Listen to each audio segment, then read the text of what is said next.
Hello, dreaming friends. Okay, today is an intense day. We're going to talk about transforming the tragic into magic. We're going to talk about prophetic dreams, and we're also going to talk about our intuition so that we can navigate times like we are in at this exact moment. And so stay with us. We'll be right back. Oh, yes, I'm with HappyAli. So some people are really sad today, but we're going to make you happy. So hang in there. Welcome to the Kelly Sullivan Walden Show, where we explore nighttime dreams, daytime desires, and the best ways to transform the tragic into magic. Because let's face it, we all dream, we all have our blessings, and we all have our challenges, myself included. And I don't want any of us to take any of those things lying down, if you know what I mean. I just wrote a book entitled A Crisis is a Terrible Thing to Waste. I'm excited to explore the topic with you, whether it relates to your waking or sleeping dreams, because we're dreaming all the time, people. So let's make it the best dream possible. I'm so glad you're here. Welcome.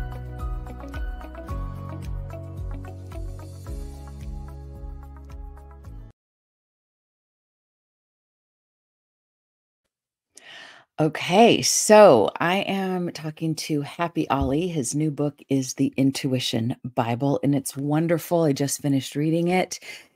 And here's a little bit about him if you don't already know him. HappyAli is a prophetic dreamer, certified master NLP practitioner, certified master clinical hypnotherapist, and a host of Happy Insights podcast. Happy's spiritual journey began after a near-death experience inspired by a dramatic awakening, and he dedicated his life to metaphysical studies. He now teaches his subconscious manifestation methodology globally, and he lives in Los Angeles.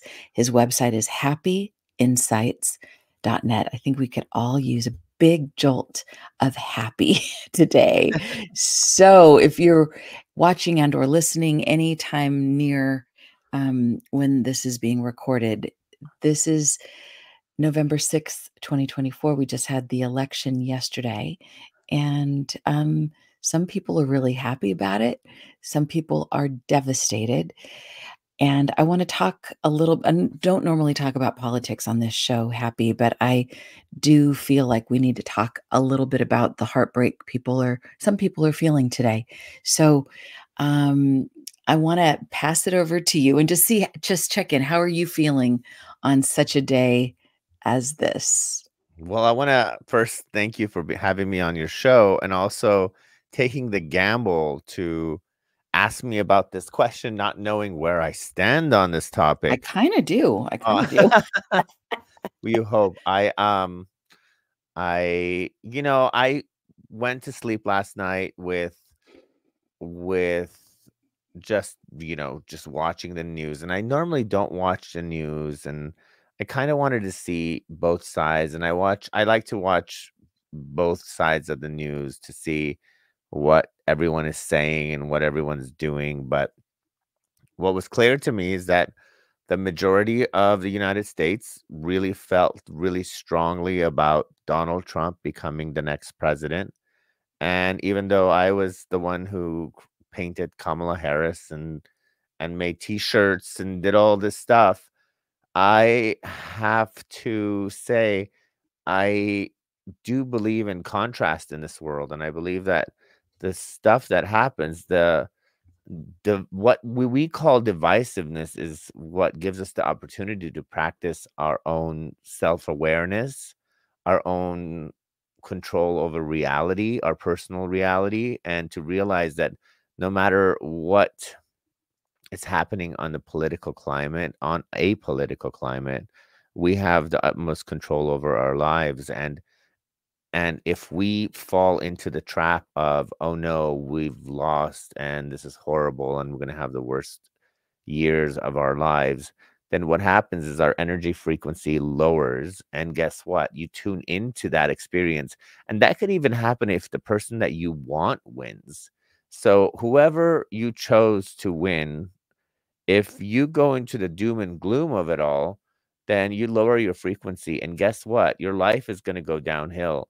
And for me, because I've had a lot of luck in my life, and I was going over it with my sons today because they woke up. They're 7.5, and they woke up in the morning and they're like, "What happened?" Because I have brought them up in a way that they're very aware of the political climate, and they know what's going on, and they know that they have a gay dad, and they were born in Mexico, although they're technically white, but they were born in Mexico, and the day that they were born is the day that we were coming in. Well, the day that we came into the country was the original Muslim ban that happened. And it happened at 1 o'clock, and we entered the country at 12. And although obviously I am not a practicing Muslim because I write about other stuff, I was born in Iran, and I was born Muslim, and I'm just basically the worst Muslim in the world. But but we came in an hour before the ban, and that was our energy, and that was our energy frequency. And I had to take credit for that. I said, "Wow, look at that! Look at how perfect life works out when you're in alignment with your life." And then my sons asked me another question. They said, "When was your life easiest and happiest?" And Mm, you know, they asked me about when they were born, and when life was, I was just smiling and things were working out. And it was during the last Trump era, and it had nothing to do with him. right. It had nothing to do with him. It was my alignment with myself that allowed me to have the life that I want, because I followed my gut, my intuition, and aligned myself. And then they asked me about their older sister, who she lived in the Obama era, and she was already 8 um when Trump became president the first time. And the final year of the Obama era is when she lost her mother and her brother, which was my son and my best friend. So I said, she had the worst time of her life in the Obama era, because not because of Obama, and I had the best time of my life during the Trump years because of you guys. So this was a really huge awakening for me, for me personally. And they woke up and they were ready to go and commiserate with their school buddies. And I said, "Kids, you got to remember, today is a day where you control your destiny. So remember, the energy that you put out is exactly what you're going to get back, and decide who you want to be and what kind of personal reality you want to exist in." And you would think a 7.5-year-old wouldn't really understand that, but they're my 7.5-year-olds. So that's Yeah. basically what I wrote on my story and my Facebook story. I said, "You create your reality." I had my best financial year one of my best during the recession. And because I'm impervious to what's going on in this world, I was born in a war in Iran, and music Hmm. was outlawed. Mm, Music was outlawed. We couldn't have parties. We couldn't go out the house because there was a war happening. And I had a really good childhood. So you got to really remember that stuff. And I want to really mention all this stuff. It's not what's happening outside your doors. It's what happenings within your heart and within your own energetic field. And you got to take responsibility for that. And at the same time, they said, "What do you think Trump's going to do?" And I said, "I hope he does well." He said, "What about the fact that he lies a lot?" Well, I said, "I hope he was telling the truth about the stuff that matters to us." And that was a big leap of faith on my part, because God, I wanted the first female president. I wanted yeah. a woman to, I just wanted someone other than someone who just blatantly lies about everything, and seems to have a narcissistic personality to take over the country. But I also have to respect the majority of the country. It's the first time the Republicans have had a majority, like popular, you know, what is it? The popular vote in decades. Mm. So gotta respect that. You know what? Gotta respect it and gotta respect the fact that I'm my own creator of my own reality. So how was that Oh for an my opening? wow. Kapow! No, that's great. I mean, I would expect nothing less. You know, I mean, you and I have a lot in common in terms of like, you know, we both were really hoping for the female for Kamala, for everything that she represents. And we're both dreamers. We're both prophetic dreamers. We're both hypnotherapists. And looking at, I mean, the last book I wrote is A Crisis is a Terrible Thing to Waste. And I like to look, I like to like feel like life is helping me build up my positivity bias as opposed to the negativity bias, which is kind of the default. And when I look for what's good and what works, I tend to find more of that. And it's not necessarily being impervious 100% because I want to be sensitive to what's going on around me, but I don't want it to determine my mood, my well-being. And so it's like I want to be in this world, but not of it. And I love the saying in A Course in Miracles, look at the crucifixion, but dwell not on it. And so what I want this show to do today, and I feel very emotional about it, is I want this to be not a glossing over of the pain, not a glossing over of the heartbreak and the sadness and the devastation that a lot of people are feeling. I want to include it, but I want this to be an alchemy opportunity where we can grow and build our muscles such that maybe we've never built them before because of the contrast. So I can see you popping. So pop away, by the way. Well, contrast and the tragedies or what we consider tragedies are the Yeah. only opportunities where we grow those muscles. And when you're talking to me, when you have an interview with me, I talk about tragedy a lot because I did lose my son. I did have a prophetic dream that he was going to die. And I came out on the other side stronger than ever. And I think that what was really important it was that I felt the grief fully. I didn't gloss over the grief. I did understand that my hopes were destroyed. Now, what I felt was way bigger than what this election means to anybody.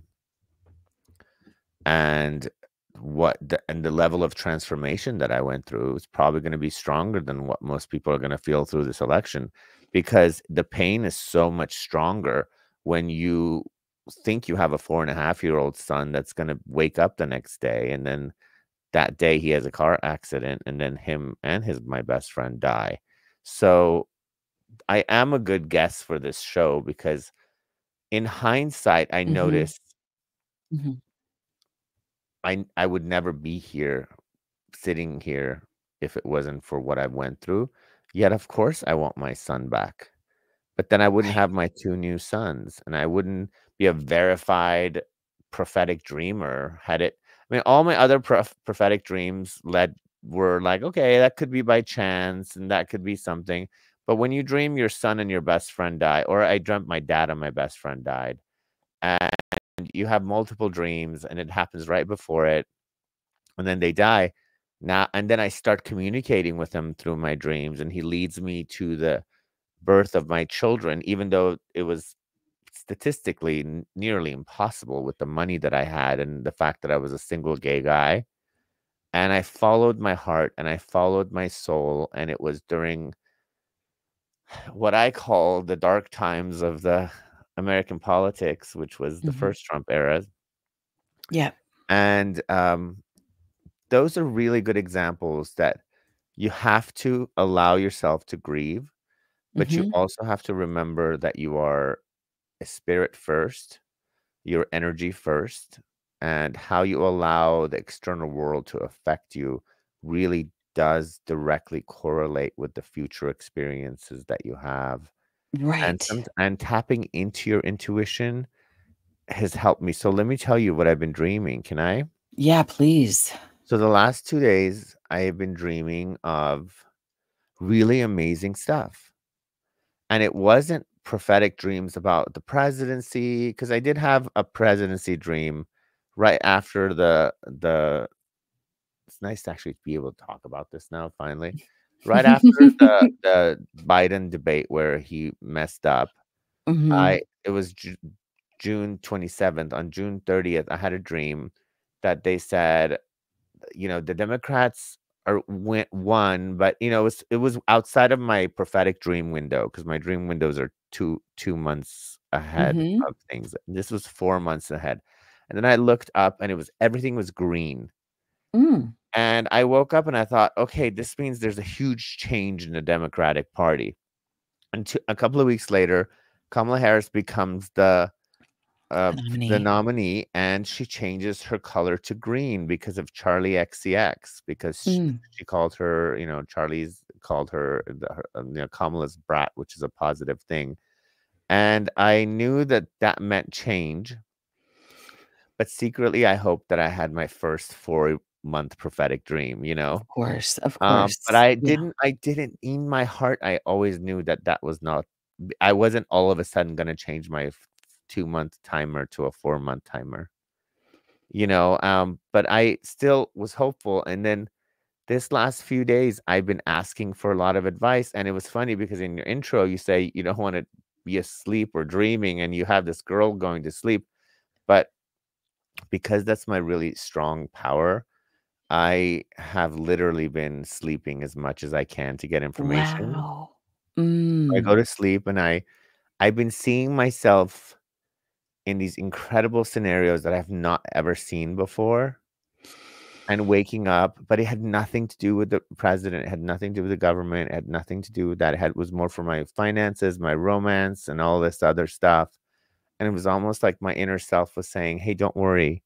You're Right. absolutely fine. You're absolutely fine." And it prepped me for today. So when I woke up this morning, checking my phone, although I already knew the answer, Yeah. I also had this dream of me living this incredible life that I've always been dreaming about. And it had nothing to do with the president. So sometimes you just gotta be you. Right. So, first of all, I just want to say I'm so sorry about your son. Thank And you. even though I know my bigger self understands the perspective, the larger spectrum, and that you're still connected and that there's no loss in the big scheme of things, but the human aspect, sure. I mean, in my book, a crisis is a terrible thing to waste. I talk about losing a child that I was adopting, and so I didn't have her for more than 2 weeks, but it was the biggest loss of my life, and so I can just imagine multiplying that by so much, and yet the communication and the connection is there, but so I want people to know that you know what you speak, and I appreciate that you open your book, The Intuition Bible, with some of your personal stories so that we can understand where some of these beautiful gifts come from. I mean, often our gifts come from pain, or they don't always just they're not always just a freebie, but you've done something really beautiful with this gift you have. So I want people to take away from this how they can not just look at you or me as an anomaly, like, oh well, good for you, you had all these good things happen to you during the worst time, but how people can do that for themselves, how they can turn this maybe dark time for them into something that is maybe the best time they could have ever imagined. Well, thank you for saying thank you for having me open the book about my personal story, because I think that's the most boring part of the book for me, because it's my No, not me. story. No. I'm always like, why didn't I just start it with like real information about stuff? Nobody wants to hear about you, but I did have to, validate who I was Mhm. as a prophetic dreamer. And I don't really think that the prophetic dreams are the most practical everyday tools that we have. I Mm. think checking in with your gut and Yeah. asking your spirit guides or your subconscious self if everything's going to be okay, or if I should make this decision or not, or if I need to worry about something. I think those things are the real true gems in this book, because Yeah. that's what I live by. And I remember I asked this morning, and I said, I have this interview today, and I don't want to be on this interview today. I was thinking the same thing. I'm like, wait, why did we do this? Oh my Yeah, it was like, that was like the dumbest thing I did. And then I checked in. I really checked in. I said, I dropped my kids off at school at 7, and I said I have till 12 o'clock to just push through today. So do I go work out? Do I go socialize? What do I do? And the immediate answer that came to me was go to sleep. And I said, well, Ooh. I can't fall asleep because there's no way I can fall asleep. And it said, just go to sleep. And I went, that's Mm. why I look so sleepy right now. So I put my head on my pillow, I crawled under the covers, turned off all the lights, set the alarm for about 15 minutes before this was on. And I said, I want to be the best version of myself for this event. And I could hear my inner voice saying, if you go out into the public, you're going to get caught into the drama of it. Right. And you might not have the most pure answers, enlightened answers. You're going to have like a soup of everyone else's um, commentary, and you might deliver that energy into this show. So go to sleep. Let us guide you. Ooh.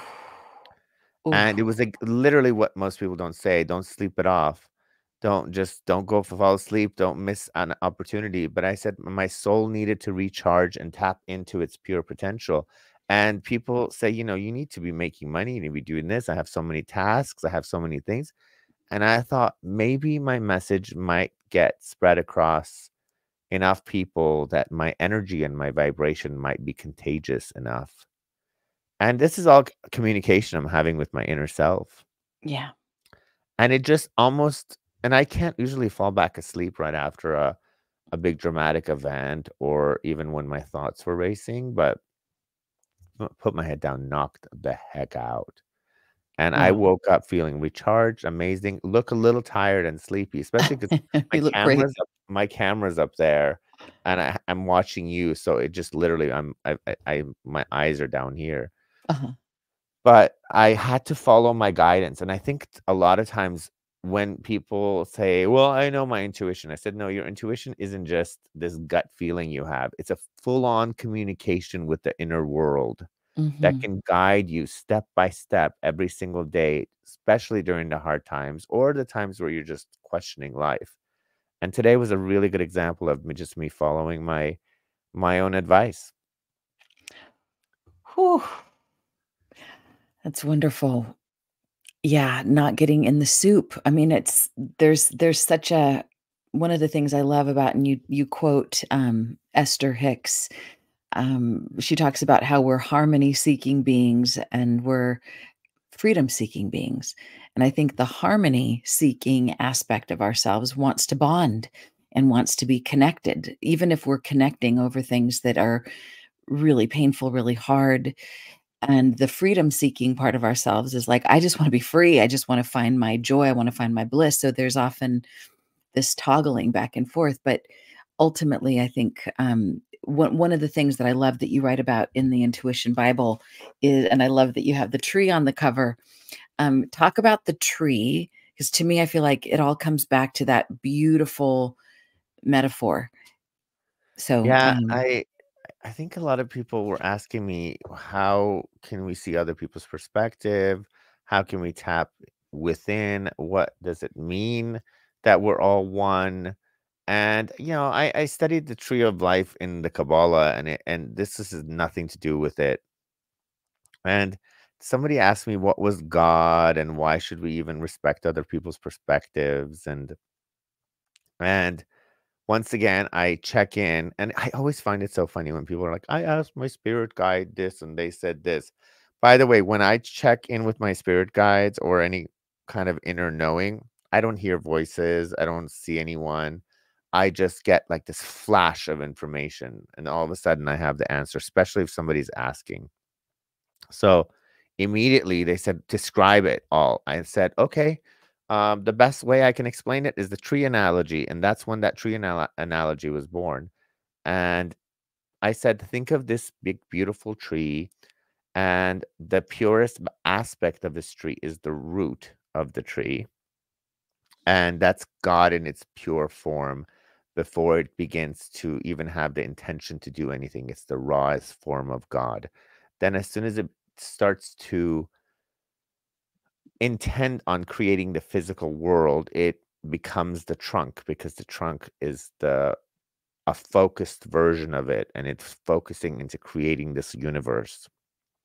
And then as its intentions become more specific, then the trunk turns into these large branches, which I call angels and archangels, that have very specific purposes and specific energies. And then as the branches get smaller, we get these soul collectives that have similar intent, with similar perspectives, with similar direction into what dimension of reality they want to go into.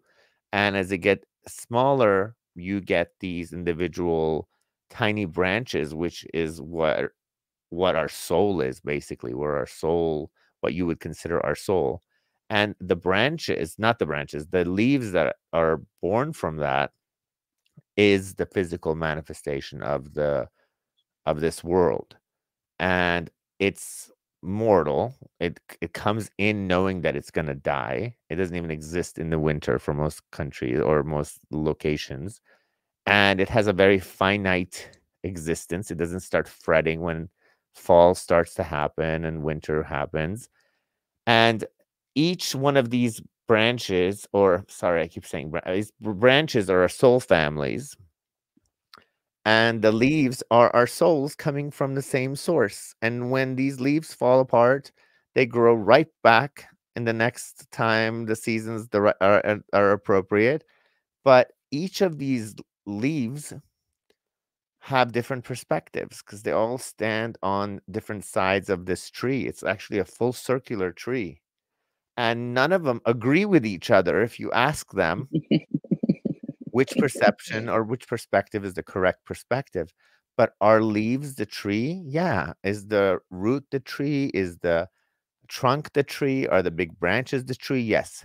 We're all one. But if you want to tap in to the source of all things and understand the whole tree, the only way to do that is stop looking out and go within and tap into the whole of the tree. And that's Mm, where we're mm. all one. Ooh, So guess what? Those Republicans, different parts of the tree. different Democrats, leaves. different leaves. Aliens on another planet, different leaves. Multidimensional angels, different leaves. Different. Well, they actually don't die, so different branches. Different parts of other realities, different leaves or different branches. You want Yes. to, and they all have the same purpose: the evolution of the tree and the creation of the tree. So if you really want answers, asking another leaf for an answer is not going to give you the best answer. It's only going to give you a different perspective. That's very Ooh. unique to its own location and mortality, or where it's at in its growth. But if you want something that's going to be more holistic, you have to go within. And you go in within, and you are the tree. So I hope that was a good analogy. I think they liked it enough Oh, to put it on the book. it's so good. I know. I love this cover too. It's beautiful. Um, I find for myself, because this morning I started off with a heavy heart. I felt, but interestingly, I remembered 2016. I think a lot of people I know were remembering to not get too excited about a woman being president, because we know how, our hearts got broken last time. So we were a little more cautious. I was a little more cautious, but still I could feel it. And so I practiced what I teach is this OGLE method, OGLE. It's kind of a journaling prompt where you give yourself permission to write what's offensive. So I was like, okay, what's offensive? I wrote about some people are going to hate me for saying all this stuff because I know some people that I know and love voted for Trump. But in my opinion, and I put criminal, gets away with murder, um, unfair, cheat, and I just like kind of put all these words down that represent what's offensive to me. And then the G is the hard part. It's what's good about all of this. And at first, there's nothing that comes up, but I thought, wow, I'm still breathing. Look at all these trees. There's life that's still happening. The world is still spinning, and it's going to be 4 years, and it can only be 4 years. I mean, you know. And I started coming up with all kinds of good things. The contrast. Barbara Marx Hubbard said before she passed away. I got to interview her before she died. She said Trump may be the biggest. What did she say? He's the biggest driver of our enlightenment, the biggest, what did she say? It was the biggest enlightenment driver of our time. So, wow, we have more enlightenment to come. And then, but the part that relates to the tree is the looking glass. And this is where you see yourself in the person or the behavior. And I thought, have I ever been any of those things that I don't like? And I thought, yeah, to some degree, even if just a drop.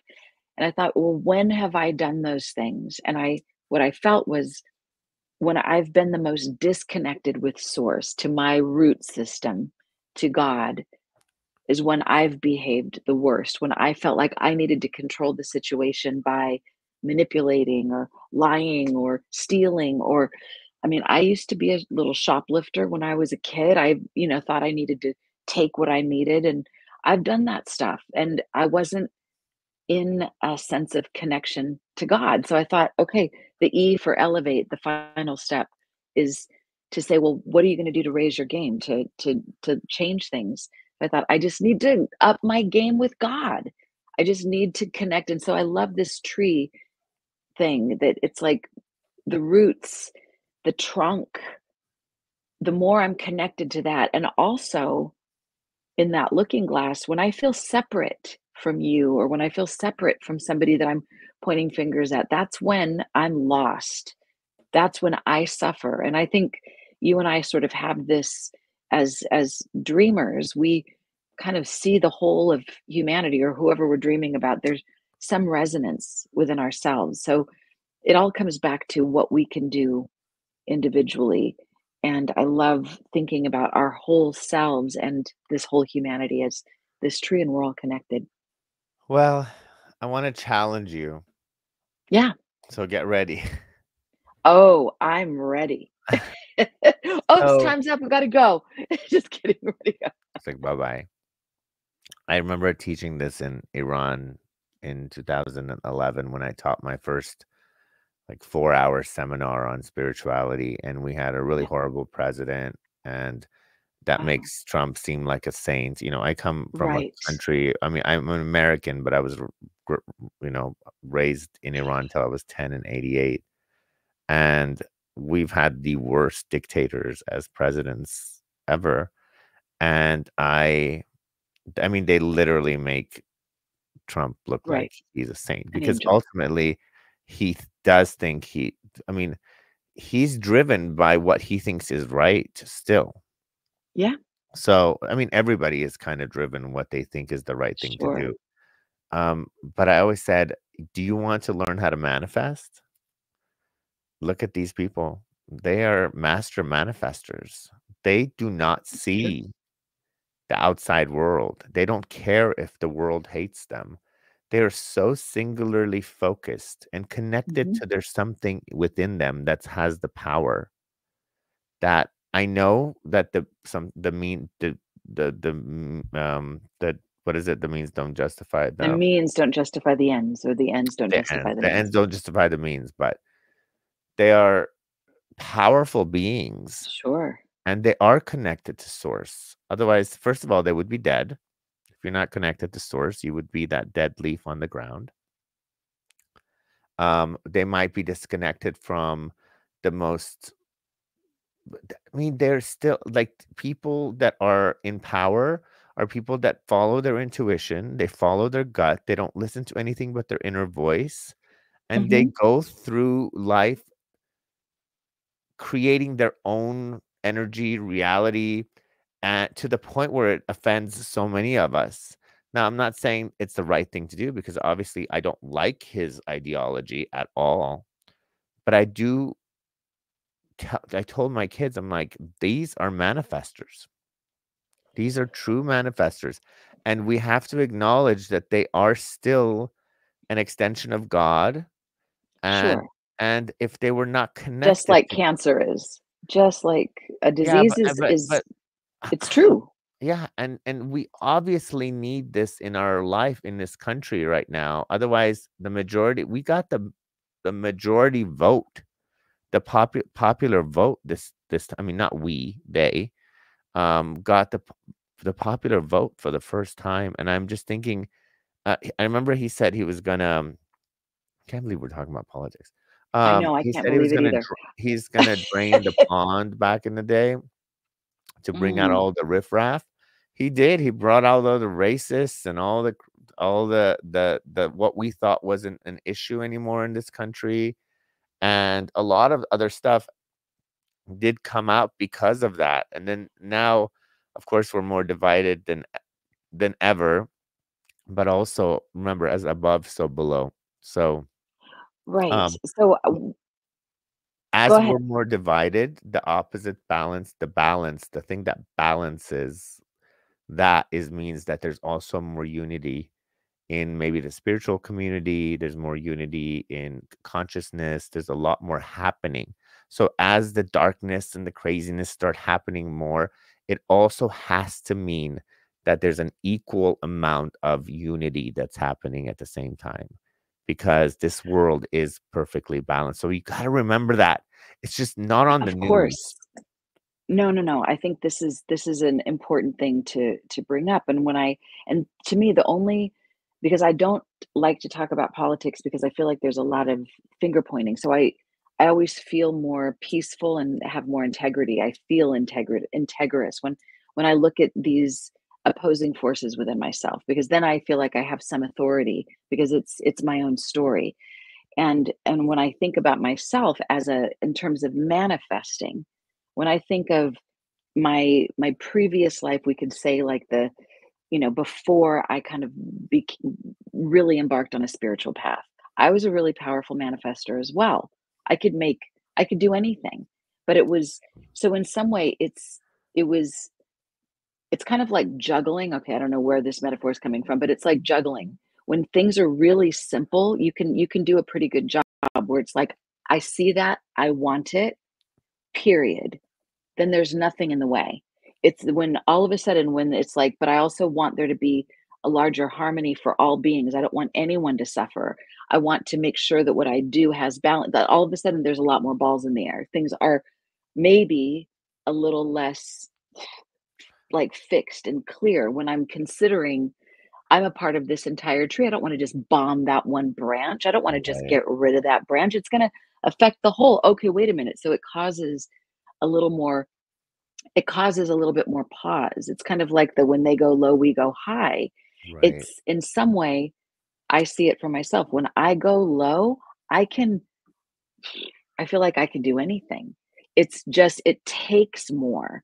And sometimes we need this contrast in order to go high from and still be effective. I feel like that's the ultimate thing. Can we still be effective and have a high vibration, be a dreamer that is still profound and has a presence on this planet? And I think you and I are going to have a part two of this conversation because I don't feel like we're done, although we got to wrap this up. So I want to give you a chance to say whatever it is you want to say right here. And I want everyone to make sure to get the Intuition Bible because it is really powerful and I think a really grounded tool to do this, to be rooted while Well, we walk our spiritual path. I think the Intuition Bible couldn't come out at the most perfect time. Like it came out Yeah. at the most perfect time because the Yeah. reason, if you even read the opening of the book, is for people who followed the wrong gurus, people who are ready to take their evolution to the next level. And the book was really inspired to me overnight, pretty much, as a way to show people that there's a lot of noise out there. There's a lot of events happening out there, but you Yeah, have your inner guidance. You have a team of your inner worlds, exactly. and they're there to help you, guide you, and they help you guide you more in the dark times too. That's because that's when you need your extra inner friends to chime in and tell you, hey, this is going to be okay, or make a right, or make a left, or if you're literally living in a warpath, and I'm not calling this a warpath at all, and there's all these Relatively speaking. and there's a bunch of landmines on the ground, under the ground. Guess the only way you're going to survive is either luck, or if you tune into your inner self that knows where all the landmines are and says, hey, step forward, step right, step left. And then it helps you bypass all this disastrous moments, and you end up on the other side because you followed your gut, you followed your intuition, you learned to communicate with your inner self, and you really did bypass so much danger, and you end up on the other side triumphant. And that's what really we need to do more of. And we need to stop focusing so much on the outside world. If you were to take a deep breath and not let this chaotic mess get to you, tune into your inner self, ask some guidance, and shine your light as much as you can, coming from a very divine perspective, then you will have affected more people than you could ever do, caring whether the Democrats won or the Republicans or whatever. Woo! Amen, So my let's do brother. that. You want to do Let's that? do Let's do that. In that. general, let's do that. Read that damn book. No. The book is the Intuition Bible, and happyinsights.net is how you can find Mr. Happy Ali. And my God, we could use a dose of happy today, and I think we got it. Uh, So pay attention to your dreams, and whatever you do, don't take your dreams lying down, and give them one tool they can do as people are leaving, one thing to listen to. The yes, the no. well, the yes to no is really cool because for some people it works because my sons are twins and it works for one, it doesn't work for the other. So there's so many different tools. And when I do workshops, it works for about 75 people, all of the attendees. Mhm. And I say, hey, ask a question that you know for it to be a yes, and close your eyes. So you got to slow down those brain waves and scan your body and see what part of your body lights up when you know the answer is yes. Mm. And then ask another question that's yes. See if you get another sense. And then shake it off and then ask a question that's a no. Say, am I, the Kamala Harris win today, for example? And then that's a strong one. Oh. You get a really wrong, you get a visceral reaction for that. So it's not a good one. Say, is the sun out right now, or is the moon out right now? And you see what areas you get. And then you keep doing that over and over and over again until you get familiar with what lights up when there's a yes and what lights up when there's a no. Then you ask a question that you don't know about. And my favorite thing to ask is, am I okay? Is this in alignment with my soul? Is this the path I'm supposed to be on? Should I worry? And it will give you the answers once you learn the language of it. You didn't learn English overnight. You're not going to learn this overnight. This one's actually pretty easy, but you need to practice enough to know it. But for people who can't get anything, I do this really cool hypnotherapy session where I have people bring in like 4 questions that they really want to know the answers to. Then I Mm. take them down really, really deep as they let me, because they can only go as deep as they allow. And some people talk to their spirit guides, some people it's just their subconscious. And then once I know they're deep enough, I ask them their own questions, and they give me advice from their highest perspective. And then I have their higher self or subconscious show them what life would look like if they followed their own advice, Ooh. and live that moment and extract that vibration, bring it to the current reality, cement it in their body, and then help them use that to manifest that life. And they'll never lose the Mm. imagery of that. So if you Mm. can't do it yourself, there's other ways. If you can't do that, the universe shows you patterns. The universe shows you, the same guy that you keep meeting, and There's so many different tools, and I made sure that the book covered everything. That's why I called it the It's the Intuition Bible, Bible. Intuition Bible. All right. Thank Thanks you. for tuning in. Thank you for joining me, Happy Ali, and I look forward to our next time. Until Thank you. then, sweet dreams. Thank you for listening to the Kelly Sullivan Walden Show. If you enjoyed this episode, take a moment to like, subscribe, comment, and share it with your friends. My show can be found on Apple iTunes, YouTube, Google Play, Spotify, and wherever you get your podcasts. If you want to order my new book, A Crisis is a Terrible Thing to Waste, go to your favorite online or brick and mortar retailer, then head on over to kellysullivanwalden.com, tragic to magic. Input your order number and redeem your bonus gifts. I'm also excited to be offering a DreamWork practitioner training. So if that calls to you, go to kellysullivanwalden.com/DreamWork. If you'd like to join me for the live recording of these shows, most Wednesdays at noon Pacific, you can find me on Facebook at Kelly Sullivan Walden Dreams. If you have a question about your dreams or about how to transform your tragic into magic, email me at kelly@kellysullivanwalden.com. Until next time, remember, a crisis is a terrible thing to waste. And as you awaken to the power of your dreams, you make the world a lighter, brighter, more beautiful place, one dream at a time. Sweet dreams.